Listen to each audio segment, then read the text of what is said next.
Self concept.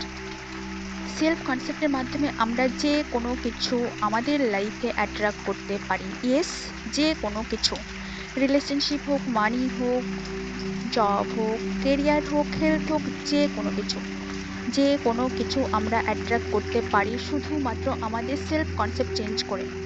যে জিনিসটাকে আমরা অ্যাট্রাক্ট করতে চাইছি সেই জিনিসটার প্রতি আমাদের সেলফ কনফিডেন্ট কী হয়ে আছে, অ্যাকচুয়ালি সেই জিনিসটাকে আমাদের চেঞ্জ করতে হবে। সেই জিনিসটার প্রতি যে আমাদের থিঙ্কিং কিংবা যেটা কনসেপ্ট ক্রিয়েট হয়ে আছে সেটাকে চেঞ্জ করতে হবে। সেটাকে চেঞ্জ করব, তবে আমাদের কিন্তু সেই জিনিসের ওপর ম্যানিফেস্টেশন তাড়াতাড়ি কাজ করবে।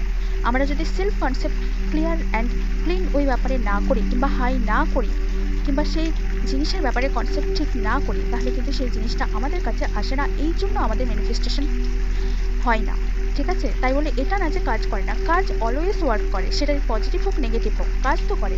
কিন্তু আমার ব্যাপার হচ্ছে যে আমরা সেই জিনিসটাকে কতটা ঠিক ওয়েতে, রাইট ওয়েতে নিয়ে যেতে পারছি। তো সবার প্রথমে যেটা কাজ সেটা আমাদের সেলফ কনসেপ্টকে ঠিক করা, ঠিক আছে? তো যে কোনো ব্যাপারে আমাদের আগে সেলফ কনসেপ্টকে ঠিক করে তারপরে সেই যে কোনো জিনিসকে আমরা ম্যানিফেস্ট করার চেষ্টা করব।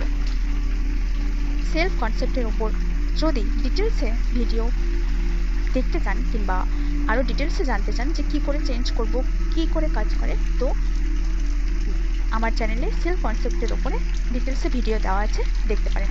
সবাইকে অনেক অনেক ধন্যবাদ ভিডিওটিকে দেখার জন্য।